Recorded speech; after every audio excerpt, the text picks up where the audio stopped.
Serial lovers எல்லாருக்குமே ஒரு ஷாக்கிங்கான அப்டேட்டோட தாங்க வந்திருக்கேன். என்ன அப்படிங்கிறத பார்த்துடலாம். அதாவது ஜீ தமிழில் ரொம்பவே சூப்பராக போயிட்டுருக்க ஒரு சீரியல் தான் நெஞ்சத்தை கில்லாதே. அதனுடைய ஹீரோ ஜெய் ஆகாஷ் சார் அந்த சீரியல்லேருந்து விலகிறாரா அப்படின்னு சொல்லிட்டு நிறைய பேர் கேள்வி கேட்டுட்ருக்காங்க. ஸோ என்ன அப்படின்றத பார்த்துடலாம். எஸ், ஜீ தமிழில் ரொம்ப சூப்பராக போயிட்டுருக்கு. ஆக்சுவலி நெஞ்சத்தை கில்லாதே சீரியலில் அந்த பேருக்கு எக்கச்சக்கமான ஃபேன்ஸ் இருக்காங்க. கௌதம், மது. கௌதமாக நம்ம எல்லாருக்கும் ரொம்ப ஃபேவரட்டான ஜெய் ஆகாஷ் சார் பண்ணிட்டுருக்காங்க. மதுவா ரேஷ்மா பண்ணுறாங்க அப்படிங்கலாம் நமக்கு தெரியும்.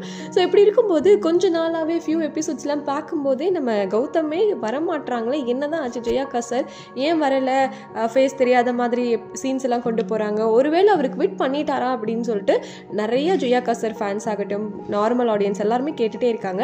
ஸோ இப்படி இருக்கும்போது குவிட் ஆயிட்டாரா அப்படிங்கிறது தெரியல. பட் இந்த சீரியலில் அவர் எவ்வளோ ஈகராக ஆசையாக கமிட் ஆனார் அப்படிங்கிறது தெரியும். எவ்வளோ சூப்பராக பெர்ஃபார்ம் பண்ணிட்டு இருக்காரு. உண்மையாகவே ஜெய் ஆகாஷ் சார் அடிச்சுக்கிறதுக்குலாம் ஆளே கிடையாது. அவ்வளோ சூப்பராக பண்ணிட்டு இருக்காரு. ஸோ அப்படி இருக்கும்போது என்னவா இருக்கும், ஏன் அவரோட சீன்ஸ் எல்லாம் வரவே மாட்டேங்குது, ஒரு 2 வாரமாகவே வரலையே அப்படின்னு சொல்லிட்டு ஃபேன்ஸ்க்கெல்லாம் ரொம்ப கஷ்டமாக தான் இருக்குது. ஸோ என்ன அப்படிங்கிறத இனிதான் ரிவீல் பண்ணுவாங்க. ஒருவேளை எங்கேயாச்சும் போயிருக்காரா, இல்லை உண்மையாகவே குவிட் பண்ணிட்டாரான்னு தெரியல.